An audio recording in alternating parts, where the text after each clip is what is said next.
You can't not start with coffee when you're a designer. It's just not possible. That's how you feel in life. Yeah, now I'm ready to go. My name is AriaSaki, aka Glitch Chick on Twitch, and I like to recreate popular streamer setups. So today I'm taking a look at AriaSaki's overlay border, which you can see I have the final product, which is what my face is currently in. So that is my face inside this border. We're gonna be making this border. Now I use Photoshop, but wait, that doesn't mean that you can't use any other programs or softwares.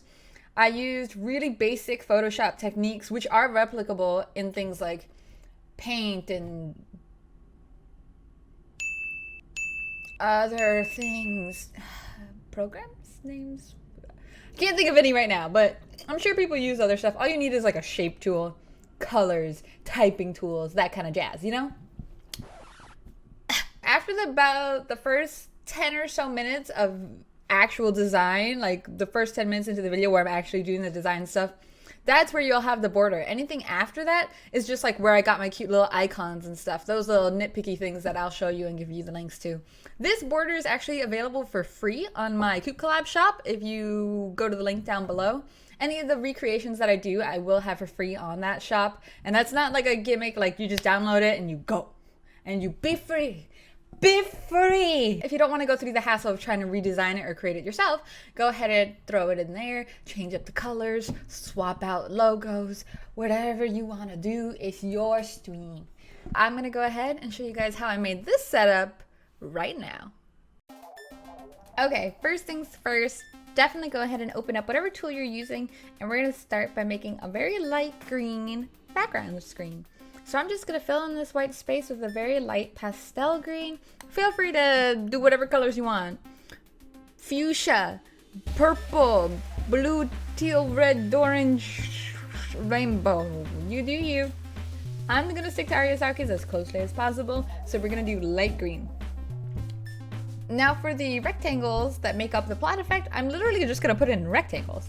I'm going to take away the border and put in a slightly darker green for the fill color that's relatively in the same family as our true background, and it'll be like an olivey color. I'm gonna stick that in there. Again, no border, no worries for other colors. I'm just gonna put that in there, and I'm just going to literally copy this a million times over.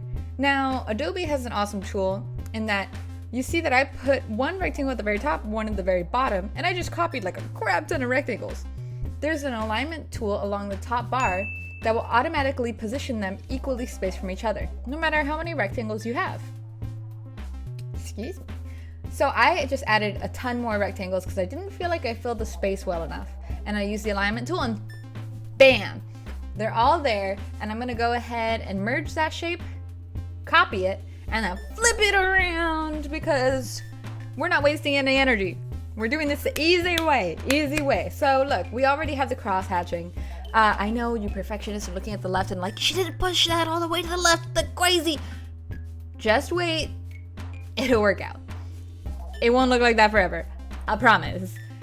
So go ahead and copy it again, like I did, move it over, look at that. You already have that, but that's not quite enough. We need more smaller spaces in between all these lines. So I literally am just gonna copy all the lines that I just did in one, like all the sets, and shift them over. Look at that. I just copied everything into another duplicate and moved them all over. And I'm going to do the same thing with the vertical lines. You could do it all at once. I did this in 2 parts. And look, smaller crosshatches because we like the baby crosshatches, the tiny crosshatches, not the big crosshatches. We want the tiny crosshatches because she's got tiny crosshatches. Got it? Okay, so we got that. Obviously there's some space at the top, and instead of making like a whole nother batch of crosshatches, I just added one lone rectangle in the same color because like it would have been overkill. Greatly overkill. Now what you have to do is you have to make all the crosshatches transparent. Now I play with the numbers a bit. I think I ended at about 40 transparency because you want wherever they overlap with each other to appear darker than the rest of it, to give it a true like plaid blanket going out for picnic vibe. So yes, I did go with a 50 actually 50 opacity, which is transparency, on all of them. So that way there's the little dark spots everywhere, but overall it's a very light picnic table feel. From there, I merge the shapes, so that way I don't have 1,000,001 rectangles hanging out. I just combine them all into solid shapes. And I'm gonna throw those into a folder. And I understand that other apps might not have folders and such, but you could still like combine the shapes in most of them.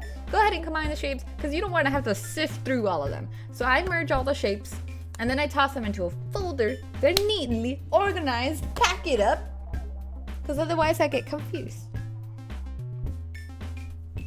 Gotcha? So now that they're in a folder, we're gonna work on part 2. Part 2 is the main part to this, which is the heading top where you put all your notifications. It's made up of circles. Now there was an easier way to do this. I filled circles with a yellow cream color, which is what hers more closely resembled than green. And I make copies of them, and then I set up a separate set of circles that are a dark green olive color, and I fill them with it. Now you could have done this, as I realize now. Nope. By making circles with a stroke or an outline that was a cream yellow color, and then the inner layer being a darker green closer to the cross hatching that we did, but I didn't. So we're going through. Okay, you could do that. Take time to do that now if you want to. I just did it in 2 parts instead. It didn't cost me that much extra time. So whatever you want to do, you do. So as you can see, I made my little cream circles, and I used the same alignment hack that Photoshop has, and I centered them because it's easier to work with everything when it's centered and it's aligned all pretty. Then I did go ahead and copy these circles, squish them so they're smaller, but I didn't like squish them in any awkward shapes. I just evenly shrunk them, and I made them a nice green color to match. I forgot. As you can see, that little notification comes up because I forgot to rasterize my objects, and then I was clicking the wrong ones to color. This is a little dinky, I know. Rasterize all your objects. I swear it'll come back and bite you. Yeah, so I took them, I colored them the same color as I did all our little rectangles. And then I just take them all and I shrink them. And then I line them to the cream circles that we have. So I guess, yeah, if you look at it straight on now, you can see, yeah, I could have added a stroke. Or you could do it this way, whichever way you are capable of doing as far as whatever program you're using. So, done. Look at that. Done. And I named that group because I remembered to name them now. With that circle group, that is circle group. This is, the background is line group. Very original. So next I'm gonna make the little sections where you actually put all your notifications. And I made them with the rectangle tool that has rounded edges. I don't know what that's called. Blip, blip, blip, blip. And then I filled it with the same cream color as the larger circles that we made. I realize I'm doing a lot of hand gestures. I don't think they're helpful in any way to you, but they help me, so. So I made those. I actually made mine thinner than AriaSaki's because I like more camera space. So I made mine longer and thinner, but I have a larger cam. And I like that preferentially better.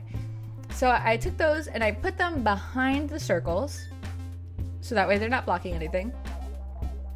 And I did end up copying these and putting them on all the circles. But beforehand, I added a small stroke to them. I'm like struggling with trying to figure out how to do the stroke.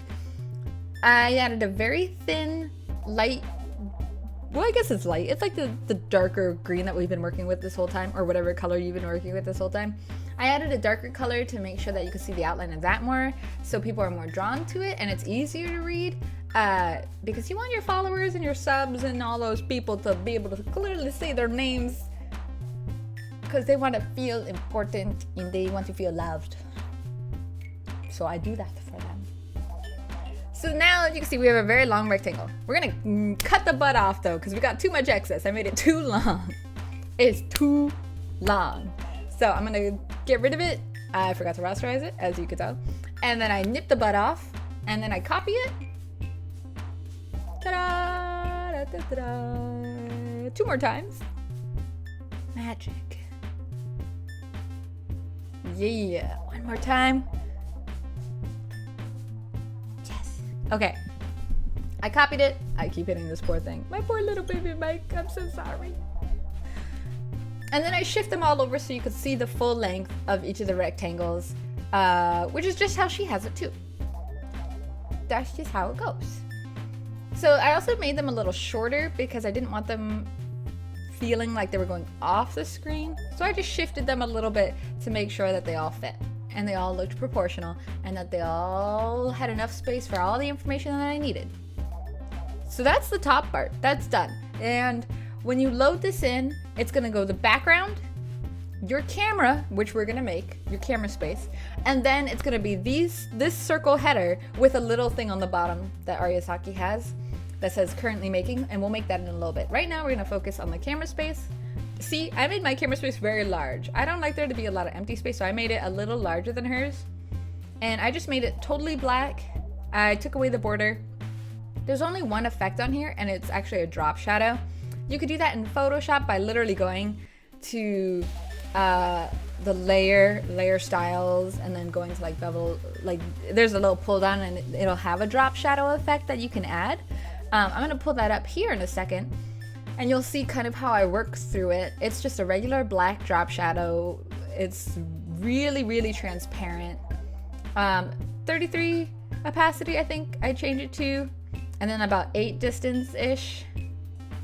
Yeah, I knew it. You can also do this in other programs by taking a second rectangle, putting it behind this one, and bringing it out so some of the edges are visible. I chose to have my drop shadow on the right and the bottom edges, so that would just mean pushing the second rectangle that's behind the first one to the right and down, and making it almost transparent. So like 50, 25, 33% transparent, so that way it looks like a shadow. And there, that's all you need. Now, that's all you need for the actual overlay. As you could see, I threw a banana at your face. This is because she's got cute little icons that show up at the top of all her bars to represent her followers and such. These are super cool spaces that you can use to showcase your emotes, your badges, whatever you want. Since I'm just using this for examples, I just filled it with fruit because I like fruit. Remember to eat your fruits and vegetables. Hence the banana, hence now the strawberry. I'm gonna grab some tomatoes and watermelon in a bit and throw those up there too. Now, I want you to just keep in mind that when you load these in, that you have to load them in layers. So these icons, I'll actually put a link to where I found them below. You can get free icons on a site called Pixabay, which is like a photo sharing site. It's totally free. You can choose to donate to the people who make the photos, but if you're broke like me, you could just download them. And so I put them up here, but then it's gonna be, again, background, camera space, header, and then whatever like little icons you would have put in there, you put them on top. That's the order it goes in your OBS or slobs or stream elements. So if you're wondering why you have all the layers there and nothing showing up, maybe your layers are out of order. Okay, so I have almost all my icons up there. Haha, I decided to switch out the tomato for a cuter tomato. Again, find something unique up there. Because for example, if you have follower, like newest follower, newest sub, put your first and second tier emotes. That would be a really great way to showcase your emotes and to convince people, hey, maybe you want this emote? Maybe you should follow our sub. You're gonna go ahead and throw a white rectangle on there. And it should go over your camera screen just a little bit of overlap. Go ahead and make it white and make it somewhat see-through, enough that you can see the cross-hatching, like the background behind it. I put it to 39, no, 43, 42, 39, 41, 40. I settled on 40. And then I added the text, oh no, I switched it again. Freaking, why am I so indecisive? I switched to 50. Then I added the text, right? Yes. And I said currently making, because that's what she has. And I made it white text with a black outline. So a black stroke, black outline, however you need to do that. Because otherwise it's not gonna be as easily visible against a white rectangle, you know? So once I do that, I go ahead and then I throw it on top of the white rectangle. Oh, excuse me. So that way you can see the bottom left corner the way that she has it. Now, I also have to reiterate, make sure that your layering is right, because if it's coming out like a gray, like mine is, then maybe you did what I did and you put it under the white rectangle, which doesn't mean it doesn't look cool, it's just not appropriately aligned. I also end up bumping up or changing the stroke to 2 from 5. It was at 5, made it thinner, but I bumped the text up so it's actually laying on top of the camera space, and you can see the background underneath it. So see, I boomed it up and I shifted it, and now it's right sitting in the corner of my camera space, which is a-okay in this regards. So aside from that, you can go ahead and pop in whatever image you want to serve as your camera space. This is mine from another video I'm working on, where I make these panels. But go ahead and pop in your camera whenever you end up checking out these files or making these files. Just check the spacing of it. You know, everyone has different camera styles they like. People like square, rectangle. I've seen people with circular. I don't know how they do that. And then pop the camera under the header and the bottom left currently making section. Now I went ahead and I also just messed with my image just for visual sake so you can see it better.